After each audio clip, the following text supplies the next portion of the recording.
আসসালামু আলাইকুম। এটিএন বাংলার সংবাদে সবাইকে স্বাগত জানাচ্ছি আমি ওয়াহিবা রায়ান। শুরুতেই বিআরবি কেবলস সংবাদ শোনাম। এবার এসএসসি পরীক্ষায় মোট পরীক্ষার্থীর 1/3 ফেল। উত্তরপত্র মূল্যায়নে উদারনীতি পরিহারে এমন ভরাডুবি বলছেন শিক্ষাবিদরা।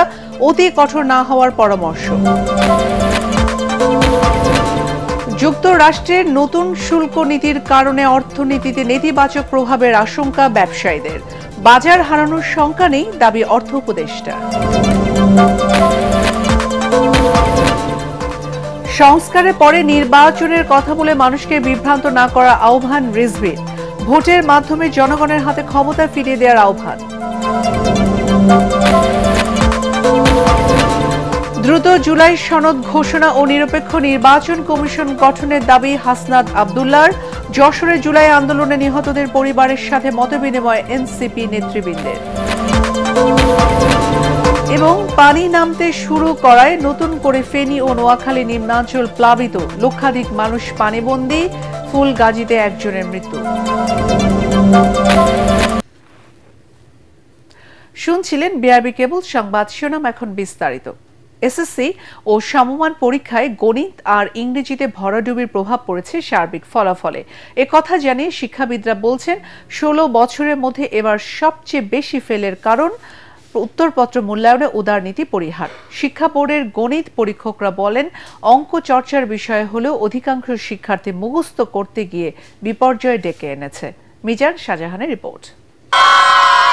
এবারের এসএসসি ও সমমানের পরীক্ষায় অংশ নেয়া 19 লাখ পরীক্ষার্থীর মধ্যে ফেল করেছে 6 লাখ, অর্থাৎ শিক্ষা জীবনের প্রথম পাবলিক পরীক্ষায় ঝরে পড়ল মোট পরীক্ষার্থীর 1/3। শিক্ষা বোর্ডগুলো বলছে, পাশের হার ও জিপিএ 5 বাড়াতে গিয়ে আগের মতো সহানুভূতি দেখিয়ে গ্রেস মার্ক দেওয়া হয়নি। এ প্রসঙ্গে নটরডেম কলেজের অধ্যাপক মার্লিন কেলারা বারোই বলেন, স্বচ্ছতার অজুহাতে অতি কঠোর হওয়া ঠিক হবে না। 79, 69 এই অনুগুলোকেও পূর্ণ করা হয়নি। এটা আমার মনে হয় একটা অবিচার হয়েছে ওদের প্রতি। যে 79 পর্যন্ত পেতে পেরেছে সে কিন্তু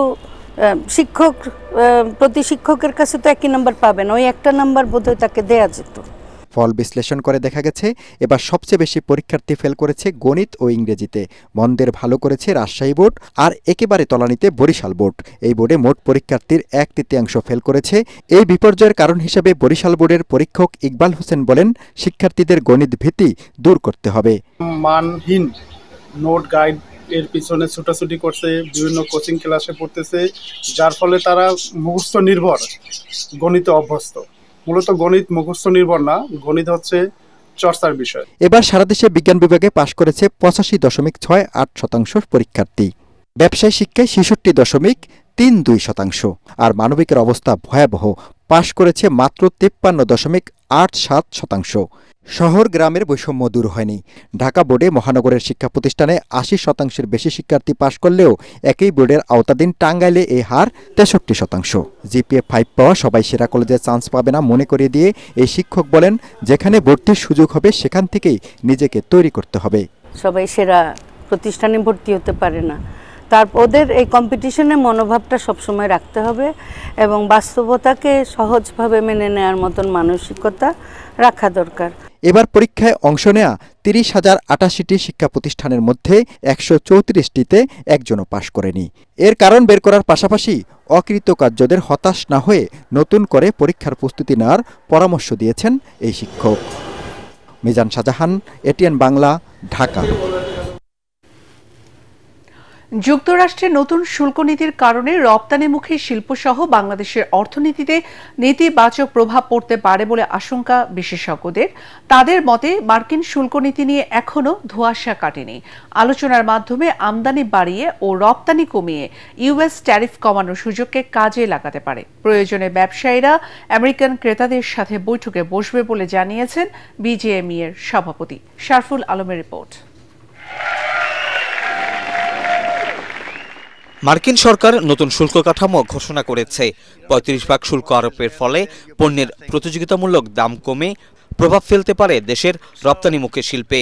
উচ্চ মূল্যের কাঁচামাল এবং বৈশ্বিক মূল্যস্ফীতির চাপের সাথে রপ্তানি পণ্যের শুল্ক বাড়লে পোশাকের অর্ডার কমে যাওয়ার আশঙ্কা করছেন ব্যবসায়ীরা। তাদের মতে, এতে পোশাকের দাম যেমনি বাড়বে তেমনি কমে যেতে পারে রপ্তানির পরিমাণ। ট্যারিফ নিয়ে এখনও চূড়ান্ত সিদ্ধান্ত না হলেও বিষয়টি নিয়ে উদ্বেগ বাড়ছে প্রতিনিয়ত। 10% ট্যারিফ থাকা আর 35% থাকা অনেক পার্থক্য। 35 হলে এটা অ্যাবজর্ব করার কোনো জায়গা থাকবে না, সেক্ষেত্রে যেটা হবে ভোক্তা পর্যায়ে এটার কনজাম্পশন কমে যাবে। আর শুরুতে যেটা হবে সেটা হচ্ছে এই যে অনেক ফ্যাক্টরি বসে যাবে। এই মুহূর্তে নেগোসিয়েশন হচ্ছে গভর্নমেন্ট টু গভর্নমেন্ট। সো পরবর্তী ধাপে এই নেগোসিয়েশনটা যে যার মতো আমরা নেগোসিয়েশন করব। একটা অনিশ্চয়তা তো আছেই, বিশেষ করে আগামী 1 মাস। এরপরে পরবর্তী একটা কোয়ার্টার, যে অর্ডারগুলো ইতিমধ্যে আমরা নিয়ে নিয়েছি, সেটা হলো বড় চ্যালেঞ্জ। অতিরিক্ত শুল্কের কারণে 10 থেকে 15% হারে পণ্যের অর্ডার কমে যাওয়ার আশঙ্কা করছেন বিশ্লেষকরা। তাদের মতে বাংলাদেশের এখনই উচিত হবে বহুমুখীকরণে জোর দেয়া। শুধু তৈরি পোশাক নয়, তথ্য প্রযুক্তি, ফার্মাসিউটিক্যালস, লাইট ইঞ্জিনিয়ারিং খাতকে গুরুত্ব দিয়ে পণ্যের বহুমুখী বাজার খুঁজে বের করার পরামর্শ দিয়েছেন তারা। বিশ্ববাজারে প্রতিযোগিতায় টিকে থাকতে শুধু নীতিগত সহায়তায় নয়, প্রয়োজন আন্তর্জাতিক কূটনৈতিক তৎপরতা বাড়ানো। বাংলাদেশ এখন পর্যন্ত যে অফার দিয়েছিল তারা হিসেব করে দেখেছে এটা মাত্র 2% কমানোর ক্ষেত্রে ভূমিকা রাখতে পারে, এবং সেই কারণে 37 থেকে এটি 35 হয়েছে। একটি বৃহত্তর শুল্ক, বাণিজ্য, বিনিয়োগ এবং প্রকিউরমেন্ট চুক্তি করতে পারে।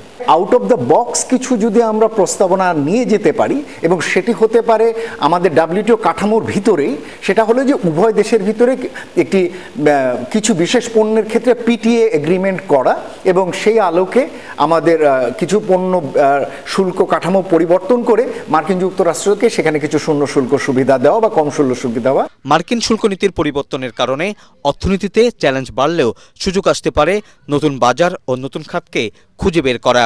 এতে মার্কিন বাজারের প্রভাব কিছুটা হলেও কমিয়ে আনা সম্ভব বলে মনে করছেন বিশ্লেষকরা। শরফুল আলম, ATN বাংলা, ঢাকা। যুক্তরাষ্ট্রের শুল্ক বাড়ালেও কোয়ালিটি ঠিক থাকলে দেশের বাজার হারানোর শঙ্কা নেই বলে জানালেন অর্থ উপদেষ্টা ডক্টর সালেউদ্দিন আহমেদ। বড় বড় ক্রেতারা বাংলাদেশ থেকে পণ্য কেনা অব্যাহত রাখার আশ্বাস দিয়েছে বলেও জানান তিনি। এটিএন বাংলাকে এসব তথ্য জানিয়ে উপদেষ্টা বলেন, বাণিজ্যিক কৌশল হিসেবে শুল্কের চাল দিচ্ছেন মার্কিন প্রেসিডেন্ট ট্রাম্প, যা কমাতে সর্বোচ্চ চেষ্টা করছে সরকার। রিপোর্টে জানাচ্ছেন মাহবুব কবির চাপল। মার্কিন প্রেসিডেন্ট ট্রাম্পের শুল্ক নীতির ট্রাম্প কার্ডে টালমাটাল অনেক দেশের অর্থনীতি। আমেরিকায় রপ্তানি নির্ভর দেশগুলো পড়েছে চরম বিপাকে, বিশেষ করে শঙ্কায় বাংলাদেশের গার্মেন্টস খাত। কারণ একক দেশ হিসেবে তৈরি পোশাকের সবচেয়ে বড় বাজার যুক্তরাষ্ট্র। প্রতি বছর রপ্তানি হয় প্রায় $800 কোটি, যেখানে শুল্ক দিতে হয় 15%। 1 আগস্ট থেকে নতুন হার কার্যকর হলে শুল্ক দিতে হবে 50%।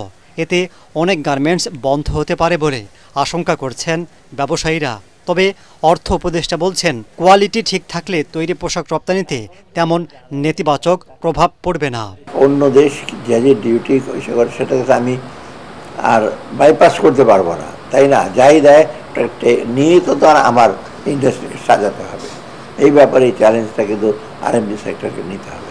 সম্ভাবনাও আছে, যদি চীনের উপরে যদি বেশি হয় কিছু কিছু অর্ডার হয়তো আমাদের দিকে আসতে পারে। তবে একটা ভালো দিক আছে বাংলাদেশের গার্মেন্টে, যে ব্র্যান্ড নেমগুলো, আমি তাদের সাথে বেশ কথা হয়েছে, গ্যাপ বলেন, H&M বলেন, মার্কস অ্যান্ড স্পেন্সার বলেন, এরা কিন্তু মোটামুটি বাংলাদেশের কোয়ালিটি এবং বাংলাদেশের যেতে তাদের সম্পর্ক বিষয়ে RMG তারা কিন্তু অত্যন্ত সন্তুষ্ট।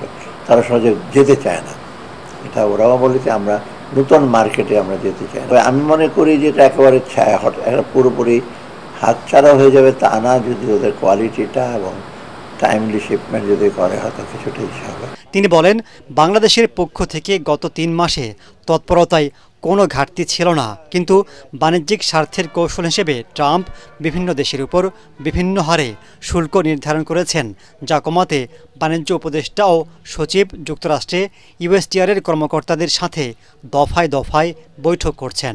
আমেরিকার কৌশল তো বটেই, এটা তো ট্রাম্প আসছে যেমনি হোক তার ইস্যুটাকে বাড়াবার জন্য, তার যে কমোডিটি ইমব্যালেন্স আছে, ট্রেড ব্যালেন্সটা কমাবার জন্য, মানে ওদের যা যা আছে আমরা কিনবো বেশি, এবং তখন সুবিধা রেসিপ্রোকাল, এটা তো সে বলছে রেসিপ্রোকাল ট্যারিফ, যে তোমরা আমাদের কাছে নেবে, আমরা তোমাদের কাছে নেব। রপ্তানির জন্য একক দেশ হিসেবে যুক্তরাষ্ট্রের উপর অতি নির্ভরতা কমানোর পরামর্শ সরকারের। মাহবুব কবির চপল, ATN বাংলা, ঢাকা। আগে সংস্কার পরে নির্বাচনের কথা বলে জনগণকে বিভ্রান্ত না করার আহ্বান জানিয়েছেন বিএনপির সিনিয়র যুগ্ম মহাসচিব রুহুল কবির রিজভী। সংস্কার কোনো স্থির বিষয় নয়, এটি একটি চলমান প্রক্রিয়া। নয়াপল্টনে দলের কেন্দ্রীয় কার্যালয়ের সামনে খালেদা জিয়া সহ নেতাকর্মীদের সুস্থতা কামনায় আয়োজিত দোয়া মাহফিলে তিনি বলেন, বিএনপি কখনো সংস্কার বিরোধী নয়, বরং বিএনপি সবার আগে সংস্কার প্রস্তাব দিয়েছে। তিনি বলেন, ভোটে জনগণের ম্যান্ডেট পাওয়া সরকার প্রয়োজনীয় সংস্কার করবে। সমাজ এবং রাষ্ট্রে যখন যেটা প্রয়োজন মনে হবে গণতন্ত্রের স্বার্থে, রাষ্ট্রের স্বার্থে, জনগণের স্বার্থে, তখনই সংস্কার করে সেই আইন প্রণয়ন হবে। এটাই তো গণতান্ত্রিক সংবিধানের নিয়ম। কিন্তু ওটাকে মূলনীতির মধ্যে নিতে হবে, আগে সংস্কার ইত্যাদি ইত্যাদি কথা বলে কেন এই জিনিসটা আপনারা এইভাবে জনগণকে বিভ্রান্ত করার চেষ্টা করছেন? এটা না করে আমরা যেটি বলেছি, জনগণের ক্ষমতা জনগণকে ফেরত দেন। এবার রক্তে লেখা জুলাই অভ্যুত্থান।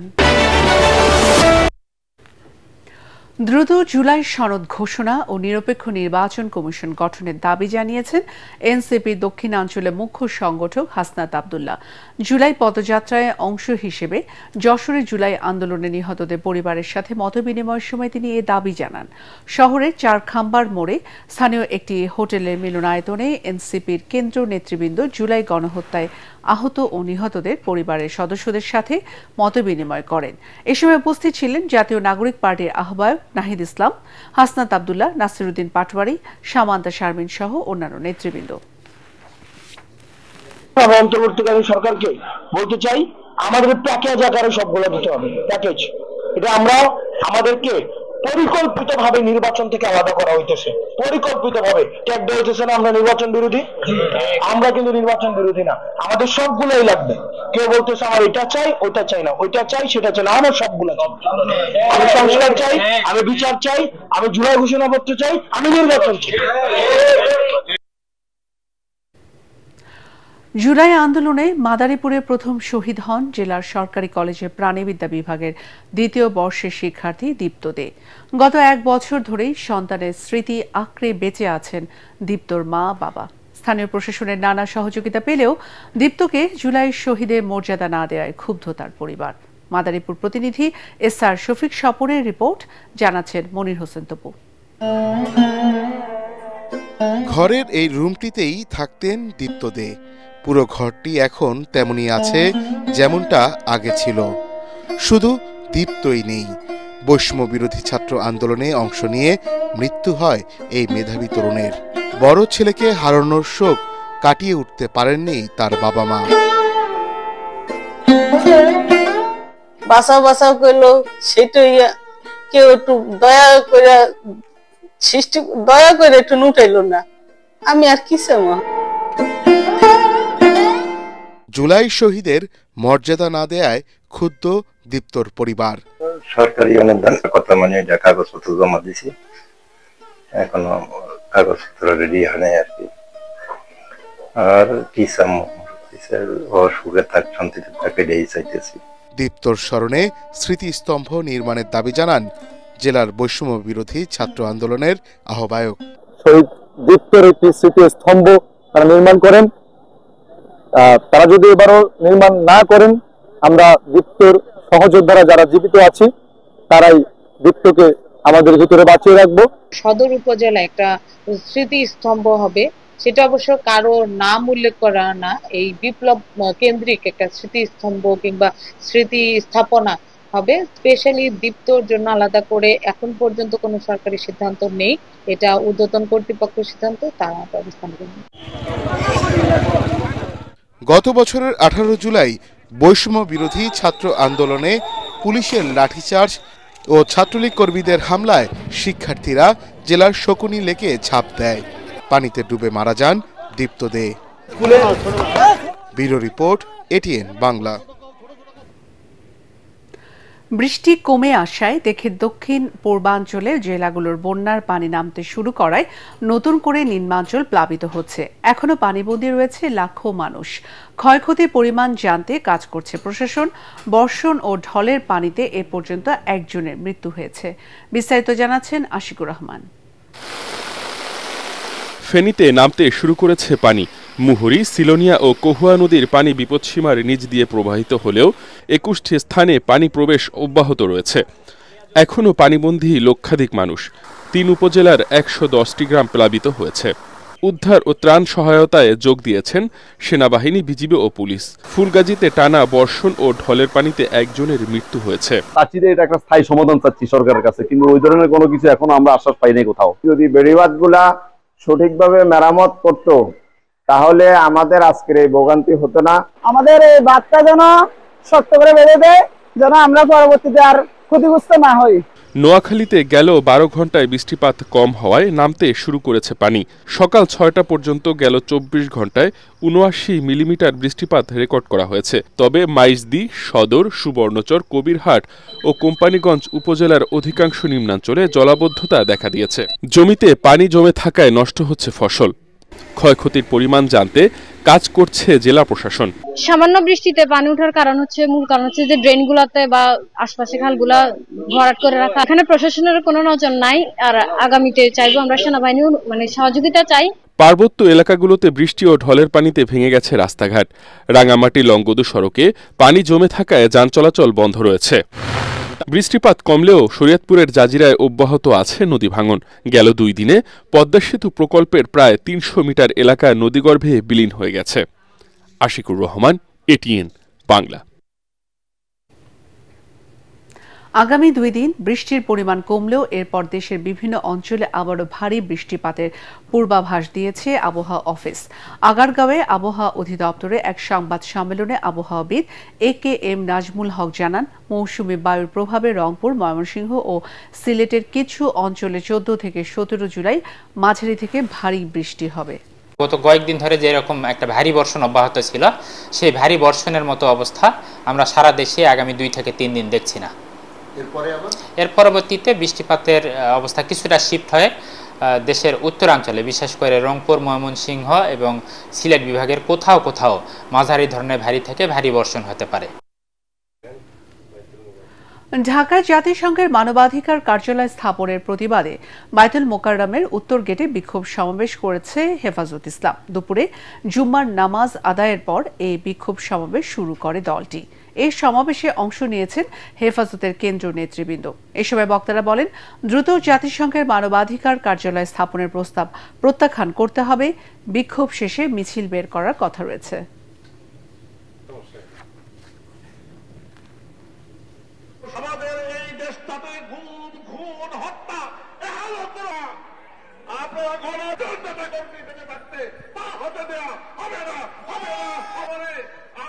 সেবা খাতের অন্যতম গুরুত্বপূর্ণ একটি পেশা নার্সিং, অথচ দেশে প্রতিনিয়ত বাড়ছে নার্স সংকট, কম বেতন, সরকারি নিয়োগের অভাব সহ নানা কারণে এ পেশায় আসতে আগ্রহ হারাচ্ছেন শিক্ষার্থীরা। আগ্রহ ফেরাতে উদ্যোগ নিয়েছে নাটোরের প্রাণ RFL গ্রুপের প্রতিষ্ঠান আমজাদ খান চৌধুরী নার্সিং কলেজ। দক্ষ নার্স করে তুলে দেশের সংকট দূর করে বিদেশেও পাঠাতে চান তারা। নাটোর থেকে ফিরে আরও জানাচ্ছেন খায়রুল ইসলাম।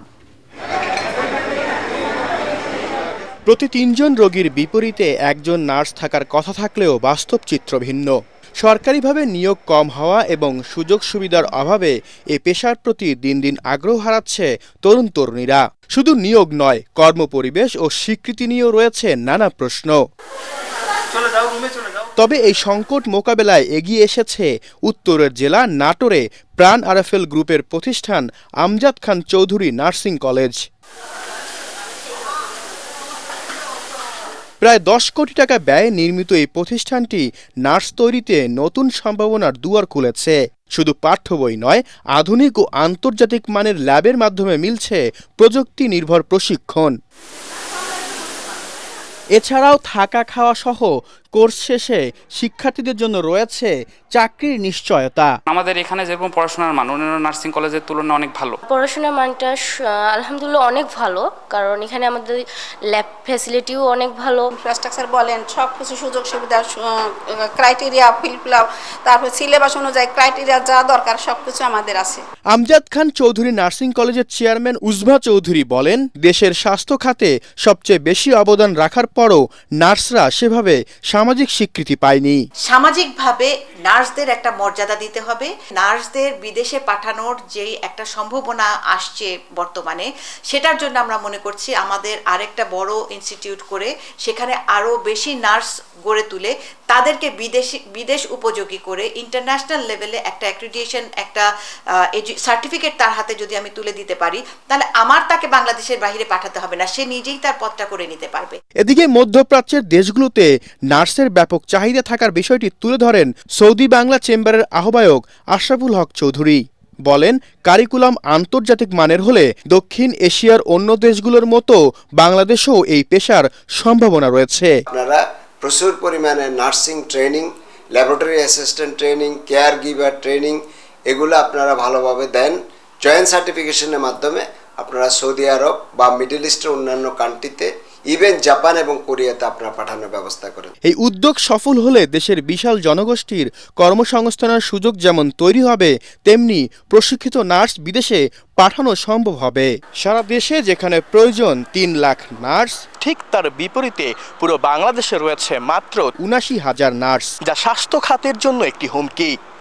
আর এই সমস্যা সমাধানে গুরুত্বপূর্ণ অবদান রাখছে প্রাণ আরএফএল গ্রুপের প্রতিষ্ঠিত আমজাদ খান চৌধুরী নার্সিং কলেজ।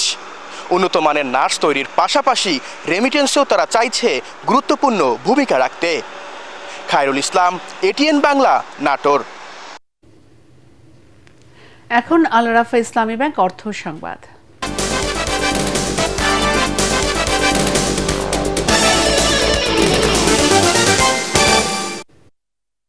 বর্ষার অজুহাতে অস্বাভাবিকভাবে বেড়েছে কাঁচা মরিচের দাম। সপ্তাহের ব্যবধানে কেজি প্রতি প্রায় 200 টাকা বেড়েছে, যা আগের তুলনায় প্রায় 3 গুণ। এছাড়া সবজির দাম কিছুটা সহনীয় হলেও চড়া মাছ মাংসের বাজার। রিপোর্ট করছেন আদ্দিন সজীব। যে কাঁচামরিচ ক্রেতারা কয়দিন আগেই কিনেছেন 60-70 টাকা কেজি, ছুটির দিনে তা 280 থেকে 300 টাকা পর্যন্ত বিক্রি হচ্ছে। কিভাবে রাতারাতি দাম অস্বাভাবিক হচ্ছে হিসাব মিলছে না ক্রেতাদের। 50 টাকা 150 গ্রাম, 2-3 গুণ 4 গুণ হয়ে গেছে। তো আমরা তো আশা করে আসছে 60-70 টাকা কেজি, এখন তো দেখছি 300 টাকা কেজি। তখন বোধহয় কিনছিলাম 60 টাকা কেজি, 60 টাকা কেজি কিনছিলাম মনে হয়। 60 টাকা কেজি কিনছিলাম লাস্ট, এখন 300 টাকা কেজি। টানা বৃষ্টির অজুহাত দিচ্ছেন বিক্রেতারা। তাদের দাবি, কেজি প্রতি মরিচ কেনা পড়েছে 250 বা তারও বেশি। 300 বর্ষা বেশি, এখানে দাম বেশি। আগের সপ্তাহে 60 টাকা 80 টাকা কেজি ছিল, শুধু 60 টাকা 80 টাকা কেজি ছিল। তো আমদানি কমের কারণে দামটা এখন একদম হাই হয়ে গেছে। বেশিরভাগ সবজি বিক্রি হচ্ছে 40 থেকে 50 টাকা কেজি, কোনোটা তারও বেশি। অতটা অস্বস্তি নেই ডিম ও মুরগির বাজারে, বিক্রি হচ্ছে প্রায় আগের দামই। তবে বাড়তি দামে কিনতে হচ্ছে মাছ আর মাংস। আদ্দিন সজীব, এটিএন বাংলা, ঢাকা। এখন আন্তর্জাতিক সংবাদ।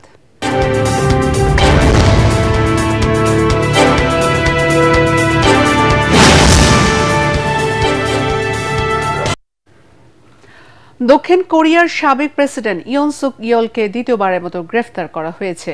গত ডিসেম্বরে সামরিক আইন জারির ব্যর্থ চেষ্টার মামলায় বৃহস্পতিবার গ্রেফতারের পর সিউলের একটি আটক কেন্দ্রে বন্দী রাখা হয়েছে তাকে। রাজধানী সিউলের একটি আদালত মামলার আলামত ধ্বংস করতে পারেন আশঙ্কায় সাবেক এই প্রেসিডেন্টের বিরুদ্ধে গ্রেফতারি পরোয়ানা জারি করেন।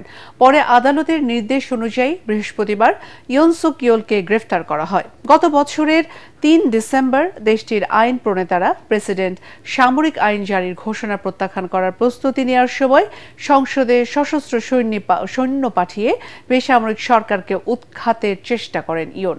এ ঘটনার জেরে দেশটিতে ভয়াবহ রাজনৈতিক সংকট তৈরি হয়। চলতি বছরের জানুয়ারিতে দেশটির পুলিশ অভিযান চালিয়ে প্রেসিডেন্ট ইয়নকে গ্রেফতার করে। এখন খেলার খবর।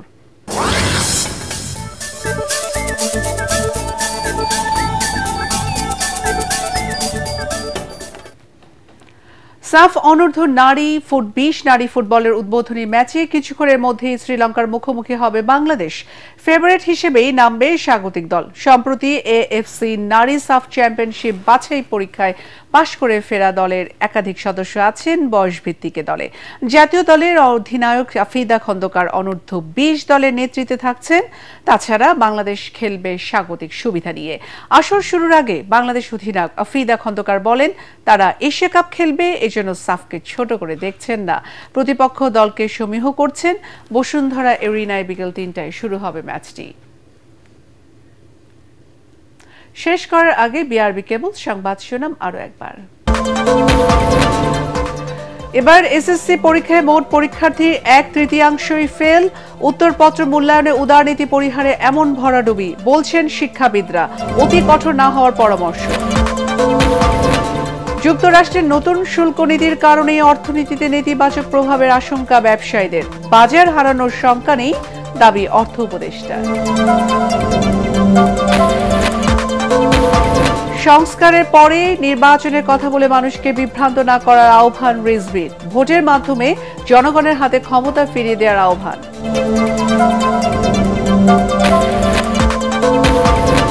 দ্রুত জুলাই সনদ ঘোষণা ও নিরপেক্ষ নির্বাচন কমিশন গঠনের দাবি হাসনাত আব্দুল্লাহর।